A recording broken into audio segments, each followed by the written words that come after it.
Good morning to all of you. Welcome to my channel. आप सभी dictation जो है रेगुलर बेसिस पे लेके और पीडीएफ के लिए मेरे टेलीग्राम चैनल को ज्वाइन करें। अब वहाँ पर सारी डेली डिक्टेशन की जो पीडीएफ है और रेगुलर अपडेट्स की जो पीडीएफ है वो मैं सारी अपलोड करी हुई है, तो आप वहाँ से पीडीएफ जो है ले सकते हैं।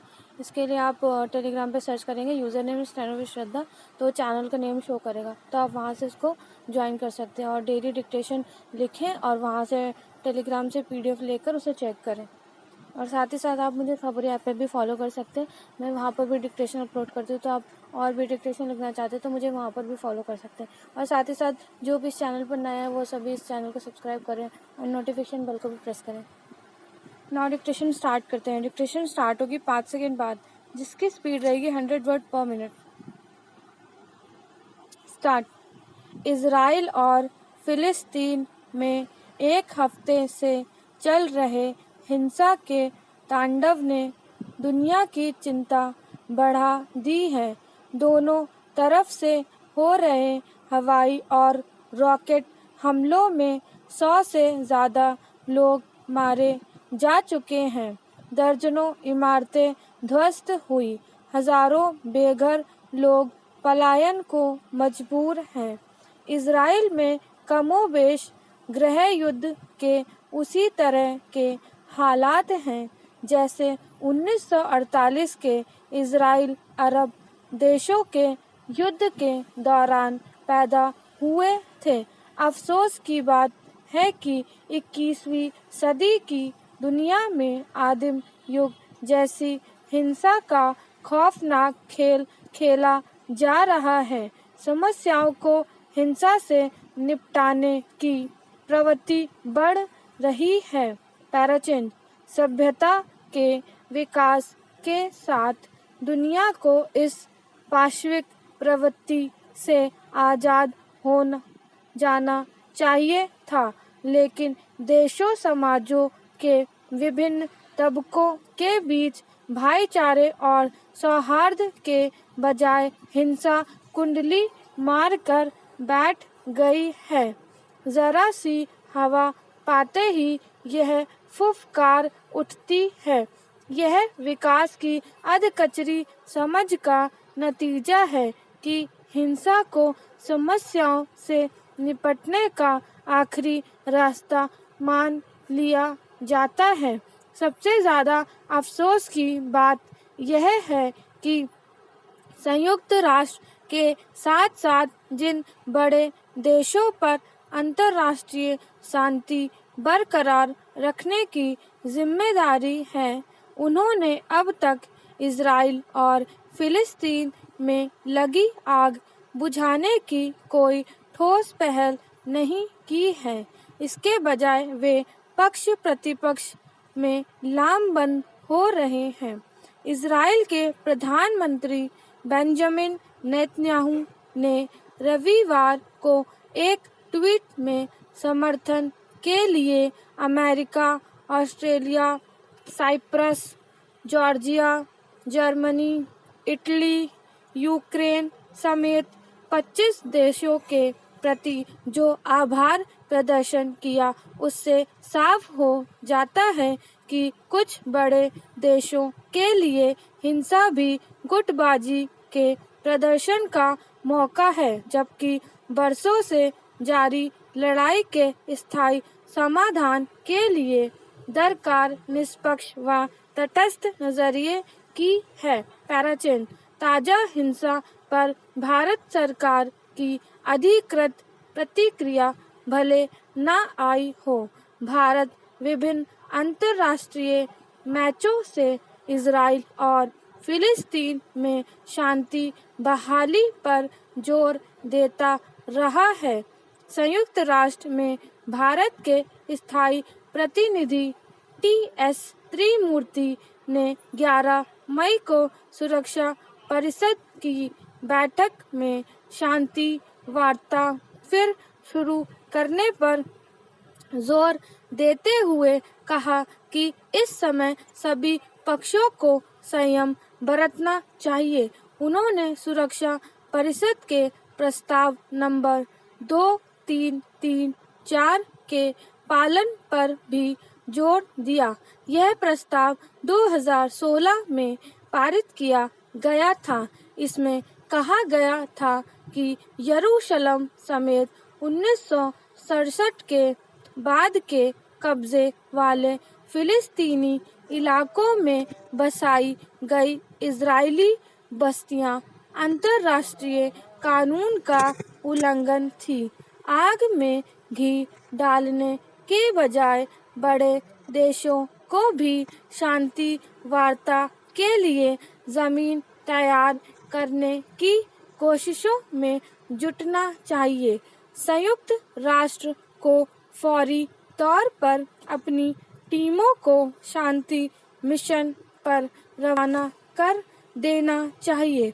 मध्य पूर्व का हिंसा की अंधी सुरंग की तरफ बढ़ना तमाम दुनिया के लिए खतरे की घंटी है।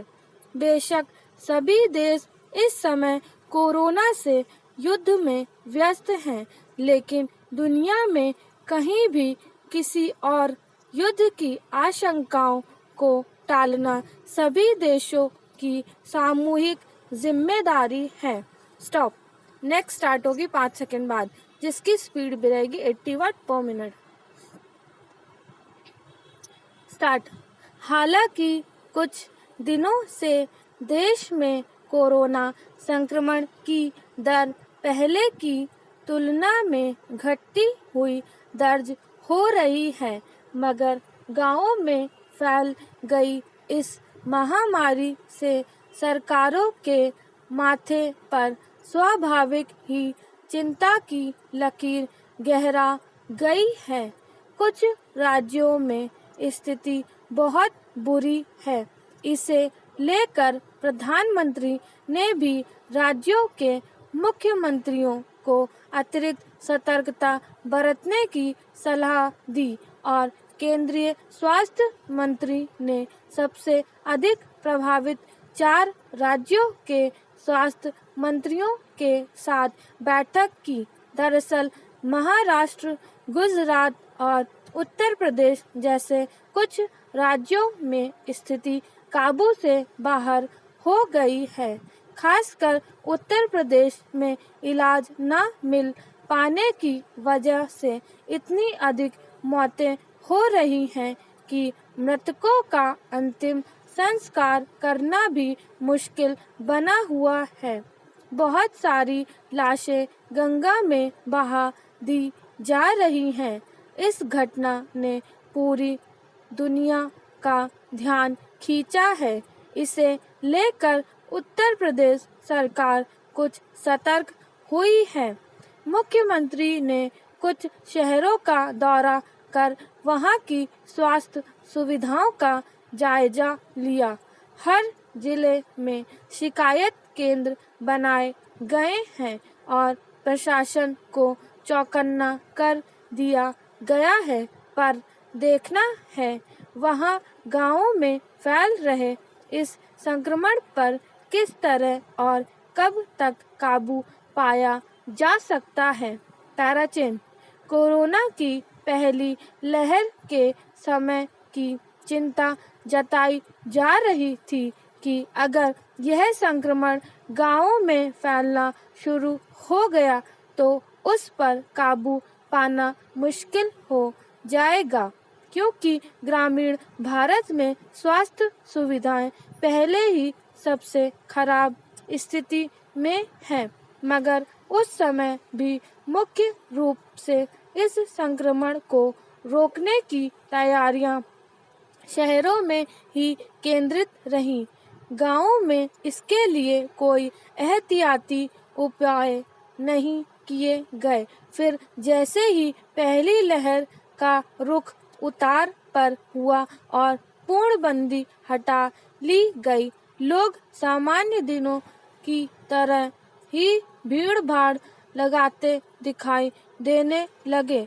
हालांकि बार बार हिदायत दी जा रही है कि वे कोरोना संक्रमण से बचाव संबंधी उपायों का पालन करने में लापरवाही न बरतें, मगर उसका उन पर कोई असर नहीं दिखाई दिया। सरकारों ने भी मान लिया था कि अब कोरोना का खतरा टल चुका है, इसलिए उन्होंने कड़ाई करना तो दूर, कोरोना के लिए बनाई गई व्यवस्था को धीरे धीरे समेटना शुरू कर दिया था। फिर कोरोना लहर के समय ही पहले बिहार में, फिर अन्य 4 राज्यों और एक केंद्र शासित प्रदेश में विधानसभा के चुनाव संपन्न कराए गए। उसी दौरान उत्तर प्रदेश में पंचायत चुनाव कराए गए। तमाम मांगों के बावजूद चुनाव प्रक्रिया में अपेक्षित सावधानी नहीं बरती गई, जिसका नतीजा यह हुआ कि कोरोना महामारी बनकर गांवों में भी फैलना शुरू हो गया। पैराचेन। अब विश्व स्वास्थ्य संगठन तक ने माना है कि भारत में स्थिति बहुत चिंताजनक है।